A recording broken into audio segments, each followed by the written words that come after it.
Hello and welcome back to yet another episode of our in-depth constructed series, and this one will be the semifinals of the last tournament, the one that was like 2 weeks ago versus Leonixo. I know it's like a long time now, but I still wanted to feature these matches because they were kind of cool, and yeah, here we go. So Leonixo brings interesting lineup, starting up with a Anivia list. This is exactly what we were expecting here, just some slow girdlish control deck. And we have like all the minimobs in the world, all the sunbursts to deal with it, and all the uninteractive combos that they can't deal with. So exactly the deck we wanted to face, exactly the deck we wanted to counter here.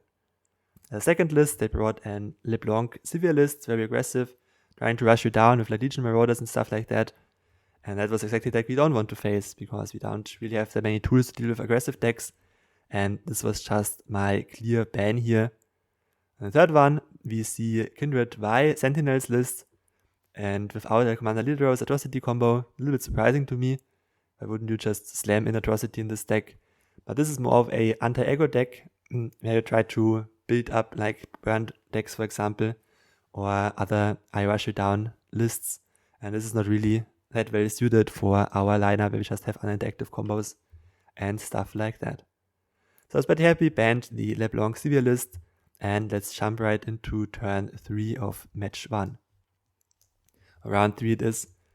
And in this matchup, we play our attached deck versus the Anivia deck, and we just have infinite amounts of spell shields, which will always get ahead on tempo.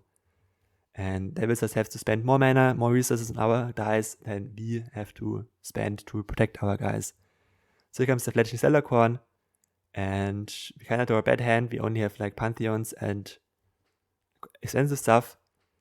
We don't have any of our attached units yet, so still, even with a bad hand, they have to spend 6 mana on our 4 mana guy, which is just a win already. If you look at our mana bar, we have at 3 spell mana, they have only 1 mana over, and this will be a recurring trend that the control player has just to spend so much more resources, so many more cards, so many more mana.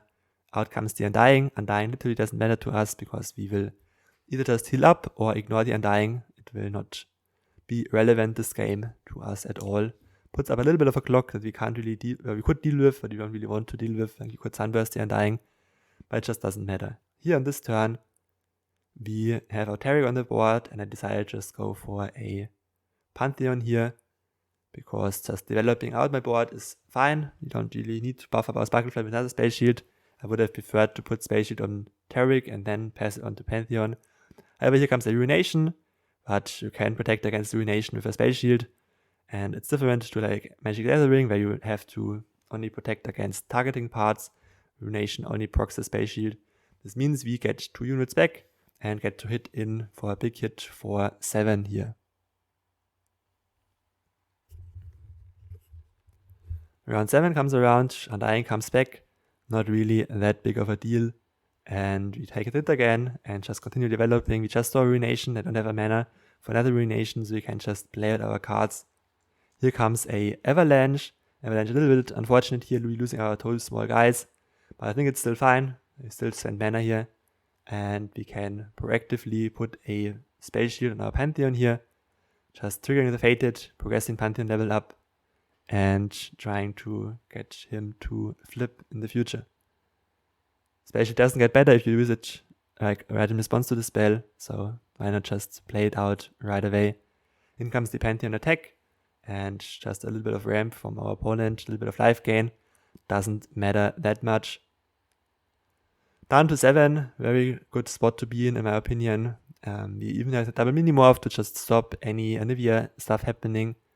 And if worst comes to worst, we can even mini-morph like the Undying. I decided to just play my Star Shaping on units here. Yes, you can heal units with Star Shaping. And picked up another uninteractive elusive guy with the Destroyer. So that is a very good start, and just elusive Space Shield guy, Space Shield guy, Space Shield guy. And we draw a Papercraft Dragon, even better now. We have a lethal threat immediately with our Pantheon here, and even progress his level up more. And the control deck starts trying to deal with the Pantheon here with a Vengeance. However, we have let another Space Shield in our hand. I think about keeping it for potentially affecting other guys, but it's fine. We trade 4 mana for their 6 mana, or if they even play another card, will always be expensive. This is why Spell Shield is so good in this format. There is no Wild Feast, there is no Pokestick, and they have to spend a whole 5 mana to deal with our Spell Shield, and then a 6 mana to deal with my Pantheon unit.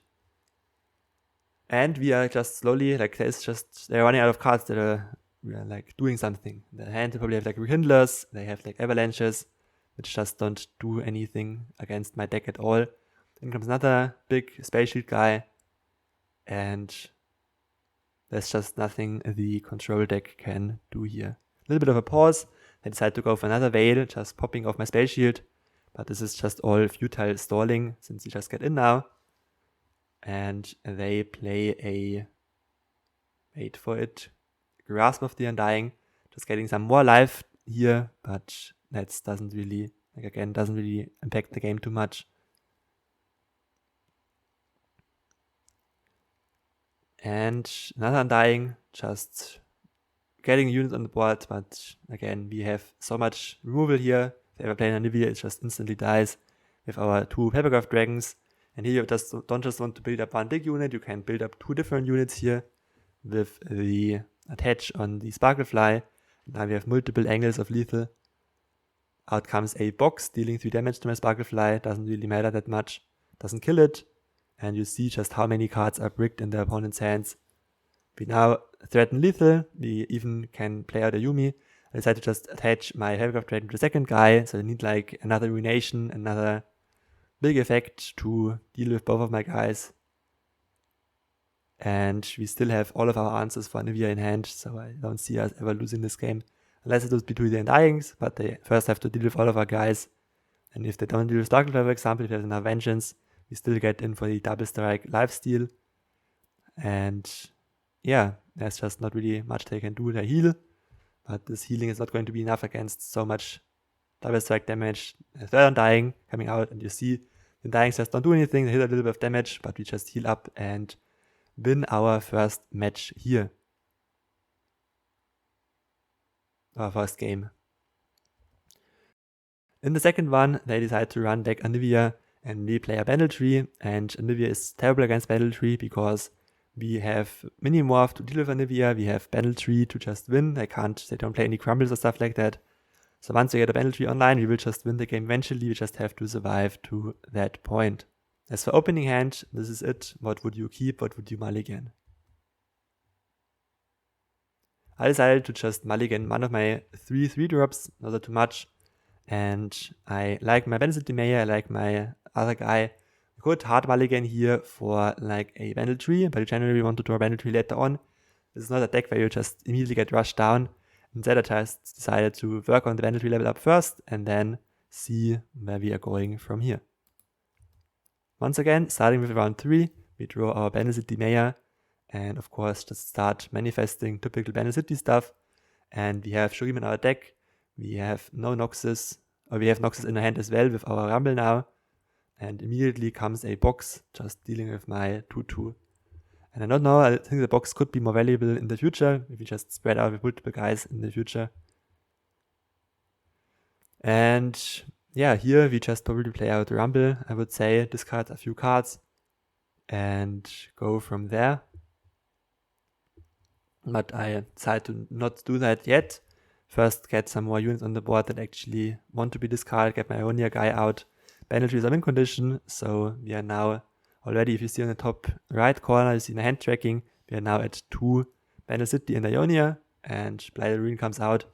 And this is all just distraction. Every unit on the board is just distraction here. What really will kill our opponent is the Battle Tree. They can kill all of our guys over and over and over again. We don't even care. We just have our Battle Tree win condition, which is kind of stupid, but kind of also what they are doing with Anivia. They go to turn 10 against the usual Swarm deck. They just win. And this is, I think, fair because I like how there is certain stuff that can't answer as a control deck. That you just have to switch up the game plan here. Pogo gets played. And we summon a Noxus Pogo, a little bit unfortunate because we have our Rumble in hand, but that just means we don't need to play him anymore. Out comes Anivia, we don't have a Minimorph here, unfortunately, which means we just have to progress a Battle Tree. I go for Mayor first, which allows me to play out my other guy afterwards. Remember, there's no like 3-cost spells here. And a Telescope coming out. We have all of these already, so I decided to just meme and keep the Lamb Respite. Doesn't really matter what we take here.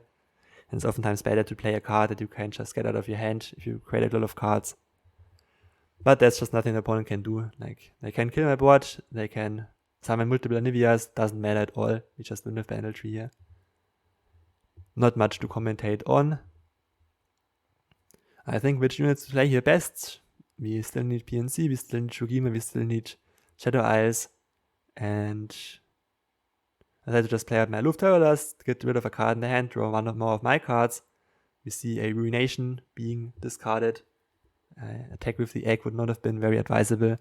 Instead, here comes the double block, and I decided to just not take any damage on my Pogo Sledge, just get more battle tree, more Pogos to generate more regions that I can potentially go on. As you can see, the top right, we're quite far now. We are like at 7 out of 10 or something. And again, it's just no counterplay for Anivia decks for battle tree. This is just basically a free win.